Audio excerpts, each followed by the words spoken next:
You're listening to Market the Brew, a leading resource for promoting and marketing craft beer. Join in as we share with you, straight from the source, tools and strategies craft brewers from around the country are using right now to achieve significant success. The founders of the Third Space Brewing Company, a thriving small business in their hometown, are Milwaukee natives with a passion for creating craft beer. They first met at their third space, Camp Minikani, a summer camp located along the shores of Lake Amy Belle in Hubertus, Wisconsin. Andy Gehl, co-founder and director of sales and marketing, is a recovering attorney with a passion for craft beer. Andy does a great job heading up sales, marketing, and community outreach for the brewery.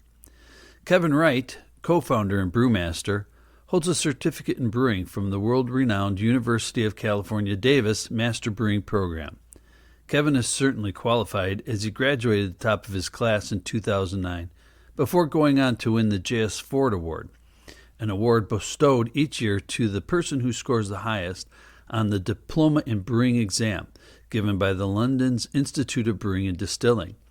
After graduation, Kevin spent 7 years brewing award-winning beer at Hangar 24, a popular Redlands, California brewery, eventually moving home to partner with his Camp Minikani buddy to open Third Space Brewing. Located in an old industrial area of Milwaukee, the brewery is close to the American Family Stadium, home of the Milwaukee Brewers baseball team, and also a location where their beer is sold.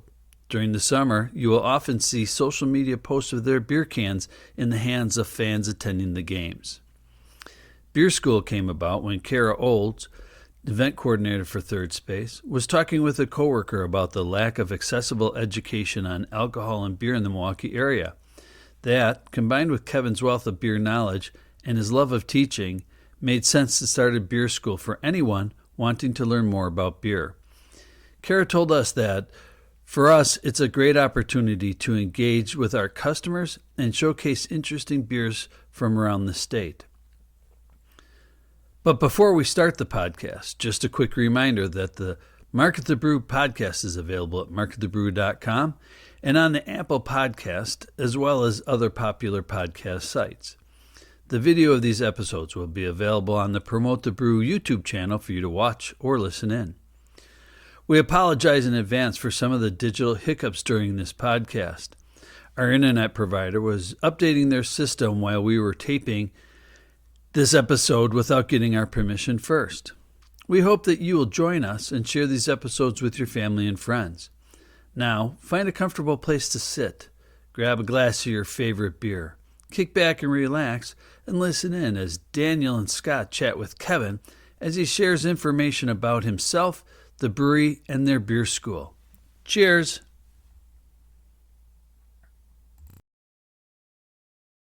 Well, thanks for meeting with us tonight, Yeah, Kevin. absolutely. Thanks for having me. So can you tell us a little bit about yourself and how you got into brewing? Sure. So I, like many people, started as a home brewer. Got some home brewing equipment from my parents for Christmas one year. I think it was about 2005 or 2006. Started making beer in my apartment kitchen, and it also coincided with a time in my life where I was trying to figure out what I wanted to do, and I got more and more into the beer and the brewing, and decided that was something I wanted to look and see if there was opportunity. And so I found brewing school, went out to brewing school, and after that got my first job in the industry. And is there a style that you enjoy brewing the most, or a beer that you enjoy drinking the most? Probably similar. I like hoppy beers that are also a little bit lighter and balanced. Things like that fall into the pale ale category or the Pilsner category. Just things that have really nice hop character but aren't over the top in terms of flavor or alcohol content. Just something where you're getting nice hops and a good balanced beer.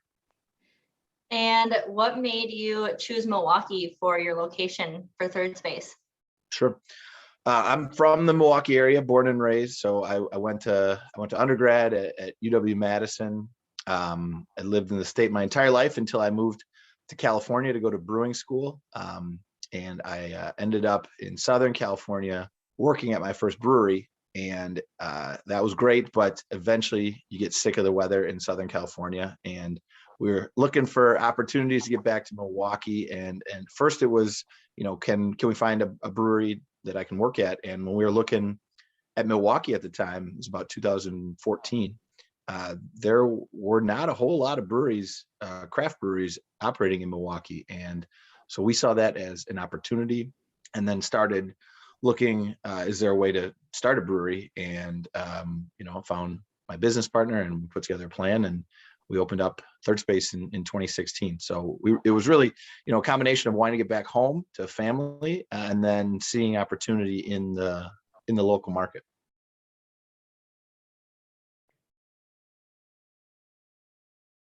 Awesome. And Scott, did you have some business questions? Yep. So you guys opened in 2014? No, we opened in 2016. 2016. Okay. The thought process started in 2014. 2014. Okay. So this will be your 6th anniversary year? Yeah, correct. Okay. Great. How big is the brewery? How many square feet? So our main brewery building is about 11,000 square feet. And then we have about a 5,000 square foot warehouse that's basically full of empty cans. There you go. How many barrels are you looking to produce this year? This year, we're going to be in the 14,000 barrel range, give or take. Okay. And then what markets are you guys in? We are currently in the whole state of Wisconsin. Okay. Just the state. Yeah. Okay. We expanded last year into covering the rest of the state that we hadn't been in. We were in about half the state, and then expanded into the other half of the state. So now we're statewide, but we're not available outside of Wisconsin. Okay. And I take it because of the size of the distribution area, you're working with a distributor or distributors? Yeah, we've got 4 distribution partners that we work with that cover basically every single county in the state. There's one county out there that nobody covers. So there's one county in Wisconsin where you can't get us, but every other county we're in. Well, it's awesome. At every bar we go to or every space we go to, we always can find a Third Space beer. Yeah, our distribution team's done an amazing job. They really got behind the brand early on and helped really get us out there. So we're very fortunate to be working with them. Awesome. That's awesome. I didn't have any more baseline like business questions. So we're going to let Danielle ask a few questions about beer school. And just to precursor this, Danielle and I actually attended one the other night that Kevin was hosting, and refresh me, Kevin, it was European styles or Belgian styles? That one was ales of the British Isles. Ales of the British Isles. Okay. Yeah, focused on basically the UK. Yeah, and I had a whole bunch of questions before we got there, and then after we left, it was like, wow, I have like 30 more questions I could ask. So we're going to limit it to just a few and see where the questions take us. Well, it was awesome to be able to observe beer school. I felt like I learned so much in that short amount of time. And I could tell that the crowd was super interested in what you were talking about as well. What made you get started with the beer school idea, or how did that come about? It was actually the idea of our events coordinator, Kara, and she came to me end of last year and said she had an idea for this concept that would, the idea is to bring people to the brewery and give them, an experience that they're not getting elsewhere. And she identified educational opportunities as something that wasn't really out there available a lot to people, and that we felt there was a big interest in people coming and learning a little bit more about beer and brewing and beer styles. So she came up with the plan, and then we put together a calendar for once a month programs, and we're 3 months in now. I feel like there really aren't many opportunities in the Milwaukee area to learn more about beer. So being someone new to the beer industry, not knowing as much about the history or kind of describing that taste, is very educational, and I really took a lot from it. Cool. What are some things that you're hoping to accomplish with the beer school? I think we're trying to really, help further connections to our customers. Give people, like I said, something different that they don't get a chance to experience. Hopefully expose them to some beers and styles that they aren't familiar with, so that they, can branch out and try some other beers. And hopefully they have a good time and enjoy, maybe meeting a couple of new people. Yeah, and the whole place was full. I mean, there wasn't a seat left open. How many people are attending, and have you been selling out? Yeah, so we have sold out everyone so far, and we're working on a way to expand the amount of people we can fit comfortably in the space. So we're at about 32, 34 people to fill it. So we could probably sell a couple more tickets if we could figure out a way to comfortably get some more seats back there. And it's kind of cool. You asked when we first began how many people have been to beer school before, and several people raised their hand. So it's kind of cool to see how many people in the community are coming out each month to learn about these different styles. And there's so much that you could teach us. Yeah, we've had I think 3 or 4 people that have come to all 3 so far. So Wow. pretty good.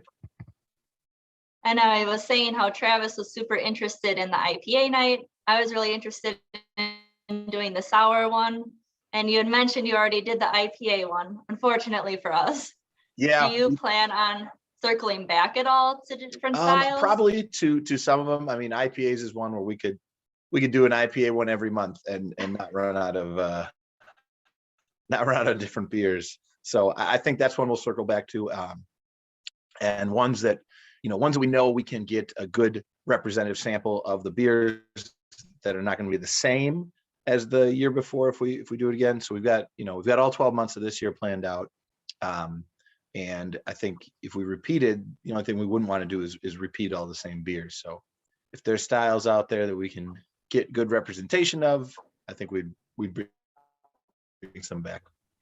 And for those that haven't been to beer school yet, when we went to beer school, we kind of saw Kevin teach us a little bit about the history. He taught us a little bit about the flavors and the taste, and we were given 6 different styles of beer from Third Space and other breweries that make those styles. Is there anything else that people can expect? No, that covers when they it come pretty to beer well. school? I think that one of the unique things that we're doing is bringing beers from other breweries, and that's for a couple reasons. One, we like showing off what other breweries in the state of Wisconsin are making. A lot of us are good friends, and it's fun to have an excuse to bring in a case of somebody else's beer and try it with people. In the state of Wisconsin, we are allowed as a brewery to purchase and serve other beer that's brewed in the state. So we're limited to in-state, but there's so many good breweries in the state of Wisconsin that it really doesn't limit us. And then the other reason that we like doing it is because there's certain categories out there that, like us as Third Space, we don't make a lot of examples of it. So one being the one we just did, the beers of the British Isles, and then we've got our Belgian one coming up next month in April, and that's not a family of beers that we tend to brew a lot of. So it'd be hard for us to try to get 6 beers made by Third Space for Belgian night, whereas we can have 2 beers made by Third Space and then bring in 4 other really well-made Belgian style beers from other Wisconsin breweries. So it allows us to have a broader reach in the topics that we cover. And you kind of mentioned how you might brew some of the styles coming up. Has that kind of changed your brewing plans month per month, just based on the events that are approaching? It has changed our pilots. So we are doing pilots specific to have certain categories of beer for beer school. So actually the Belgian night in April, we'll have 2 different beers that came through our pilot system that were targeted specifically to have available for that night. So it hasn't spawned into a full scale release yet. But typically the way those patterns goes, you make it on the pilot scale, it gets a really good reception, and then you put a plan together to fit it into the full schedule. So if beer school is sold out, could I come to the tap room and still sample those styles? Yeah. The beers that we serve for beer school. So our pilot system is a 5-barrel system. So after yield loss and everything, we typically get about 7 or 8 half barrels. So 30 people getting, sample pours aren't going through 2 half barrels in a night. So the beer usually sticks around for a couple of months after we release it. Oh, that's awesome. That really is a nice opportunity for anyone else too that's interested. Or if you really had fun at beer school, you could come back and have another pint. Right. I thought it was really interesting too that you're So let's introducing see, other is there beers anything interesting? from Yeah, other yeah. breweries, because I thought that this was going to be a, hey, we brewed it, this is our beer school, but the fact that you go into such depth into different styles and then go out and actually find those styles. And I thought it was really funny when we were talking about it, you actually had to drive to the brewery down the street to get a 6-pack that night. So you really go all out for beer school. Yeah. Yeah. We like to buy through the distributors just because it's easier for everybody. But sometimes the distributor ran out of a beer I was supposed to get. So I had to cruise over to the brewery and grab something. And through doing beer school, have you learned a lot of new information about these styles? Yeah, absolutely. So I'm kind of a beer book geek. I've got a whole library of books and I've read most of them, but not, a lot of them not for a long time.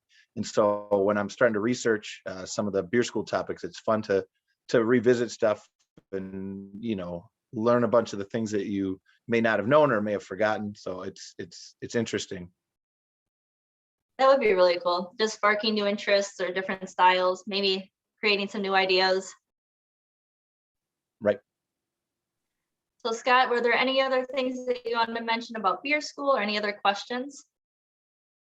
Not about beer school, but it leads me to a couple other quick questions is, since you went to beer school, I don't know if we can call that beer college, went to college for brewing and have worked at least one other brewery before opening up your brewery.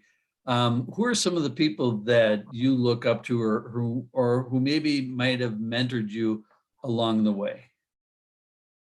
Yeah, my first mentors were my professors at brewing school. The brewing school at UC Davis, which is where I went in Northern California and Davis, California, has one of the best brewing programs in the world, and the professors there are some of the smartest beer scientists in the entire world. So learning from them was an amazing opportunity, and I still keep in touch with them. And that was kind of the first mentors that I had. And then as far as in the industry, I started in Southern California, and so really got well networked into that Southern California scene. So there were a number of brewers down there that I talked with and considered a friend and a peer, and also learned a lot from them. So had some really good opportunities there. So That's awesome.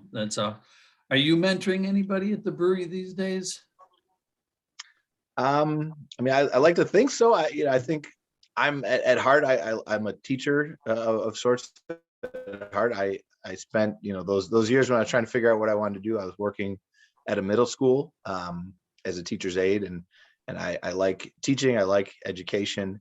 I like passing on knowledge and things. So we try to do that with our staff as well. We do company education things, and we do some mini company beer schools for employees to try to pass knowledge on. So hopefully acting in that role. That's pretty cool.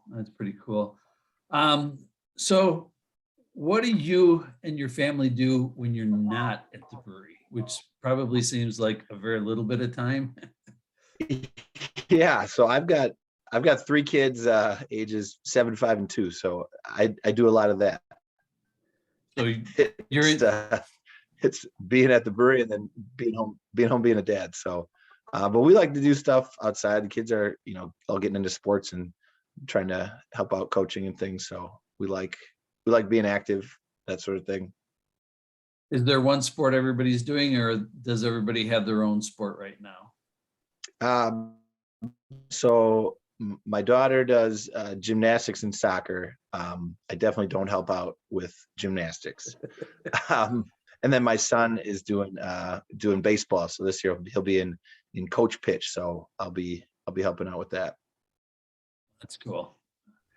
That's cool. I remember when my kids were little, I kind of miss all that fun. So what are the things that really Yeah, fire it's a you good up? time. Go ahead. I say it's a good time. There's never a dull moment. No. So what are the things that fire you up? I mean, what really gets you excited about the beer scene? About the beer scene? Yeah, about beer brewing, what's going on in the brewing world. I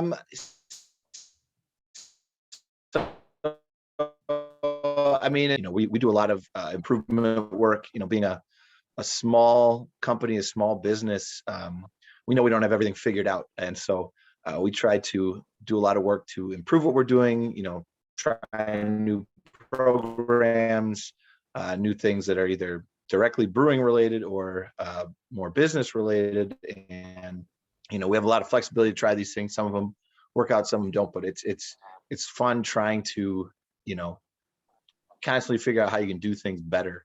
And then from a beer side, the recipe development stuff's a lot of fun. The pilot system is great because it gives us all a creative outlet, and we can brew styles where we don't have to worry about, okay, can we, sell this into the chain grocery, and is it going to make enough, sales to make sense? We can brew styles that the brewing team has interest in, that I have interest in, and kind of see where they go and see how our beer drinking customers respond to them. So we've been doing some fun pilot brews lately. Okay. I did notice that to the side of the brewery, the wall fell down and you kind of took over a little building over there. It looks like a stage is being set up. Is that, am I right on that? Is that more of like a new outdoor kind of area for you guys? Yeah, so we're in the process of building out an outdoor deck that'll connect to our like semi-private event space. We just got done with a tap room remodel that was a few years past due. And then, as you mentioned, last year we expanded, almost doubled our outdoor space. And that one, like you mentioned, was not intentionally planned. There was a brick wall that used to be on the south side of our courtyard of our beer garden, and it blew over in a storm in November 2020. It was, it had been standing for probably 120 years, and that storm took it out. So it was scary. We were there, we were working, but luckily we weren't open to the public. It happened on a Tuesday, so we weren't open to the public, so nobody was there. Nobody got hurt. Nothing really got damaged except a bunch of our picnic tables got mangled. But it opened up, and when we saw that, we're like, oh, this is now we have to do this. It's it's a big empty eyesore now, or we could turn it into something cool and functional. And that finally got finished last September. So we didn't even get the summer season last year with it. So we're excited to have that completely done to start this summer season. Our new deck should be done by the end of May. So that'll all be, ready to go to really kick off the summer. We got plans for a new live music program out there in the summer. So excited to be reinvesting some time and money back into our space. It's awesome. And speaking of reinvesting back into this space, what are the plans for the brewery going forward? We're working on a couple of different options right now. So, our big focus the last 2 years was getting through COVID and making sure our strategic planning was not short-sighted, but able to be pivoted if we needed to quickly. And so we didn't do a whole lot of now we're back into that. And so we've got a couple different things that we're looking at, we're kind of exploring all possibilities and then looking to set our plan forward by the end of this year. Awesome. Danielle, did you have any more follow-up questions before we let Kevin go? I guess it's kind of a silly question, but just being the owner of a brewery, do you ever do any home brewing for yourself, or do you use your own space? No, I don't homebrew. I haven't homebrewed. The last homebrewing I did was when we were building out the brewery, and I was making the first test batches of our beers in my garage at my house. So that would have been 2016, summer of 2016. So no, I don't do it anymore. I love it. I don't have all the equipment went to the brewery to become the original pilot system at the brewery. And then, so space here, I don't have equipment, and it's just so much easier to do it at the brewery. You have everything on demand. You have floor drains. You've got, it's, you don't realize how easy that stuff can be until you have everything you need, like right there. So not having to figure out like, okay, where am I going to dump this grain? Like it all goes where it goes. So it's, no, I don't do any home brewing, unfortunately. Well, no need to. You have your own space and it looks beautiful. The paint, the patio, it's a great space. And what you guys are doing, it's incredible. There's so many opportunities at your brewery for people like me to educate themselves and to enjoy themselves. Thank you. Appreciate that. So before we cut you loose, Kevin, is there anything we didn't ask or didn't discuss that you think is important for anybody listening or watching to know about Third Space? No, I don't think so. I think we covered everything. Yeah. Okay. Yeah, we try to be good with our questioning, and sometimes it's the people we're talking to are just waiting for us to ask that one question, and then we get down to the end of the interview and they're like, well, why didn't they ask me about this? So it's always a good question to ask. No, I think you guys got it all. All right, perfect. Well, again, we appreciate your time this evening, and we're looking forward to getting in and attending brew school or beer school here one of these nights. I think you guys are pretty much sold out through the end of April, so it might be May or June before we can get into the next class, but that shows how successful it is. Yeah. Well, if you want to, audit the class from the sidelines again, we can probably make that happen. Well, we appreciate that. All Well, right. Thank you, Kevin. Thanks again. Yeah. Thank you. Appreciate it. Appreciate the time. Thanks for coming out to beer school. Check it out. See what it's all about. We'll be back for sure. Definitely. Great. Okay, Ken, can you tell us a little bit about why you signed up for the Third Space Beer School? I really like going to these kind of events. I find you learn a lot more from the brewer when you're talking about his beer directly and, beer in general, when you got the guy who's actually made it in front of you, presenting it. Okay. Have you been to other beer schools here? The first one he did in this series, and that was the only one here. I've been to other ones at one of our local bars. He used to do it for years. They had different breweries come in once a month and just, bring in 5 samples and talk about the beer, talk about the brewery, talk about the process. Right. How does this beer school differ from some of the other ones you've been to? He talks about particular styles instead of talking about what his brewery does. So he's talking about the styles, and the first one we went to was about tasting beer and how to do it, the process of tasting, rather than, sometimes they become almost like a, advertisement for the brewery. Okay. Are you signing up for future classes? We'll see if there's any room. Okay.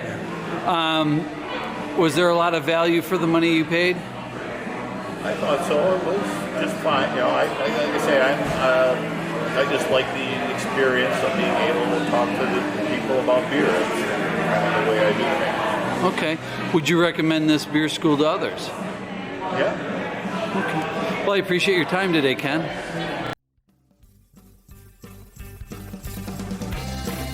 We've reached the end of this episode, but there's plenty more to keep you busy. For online source materials and proven case studies delivered right to your inbox, sign up for our mailing list by visiting marketthebrew.com. We'll see you next time on Market the Brew.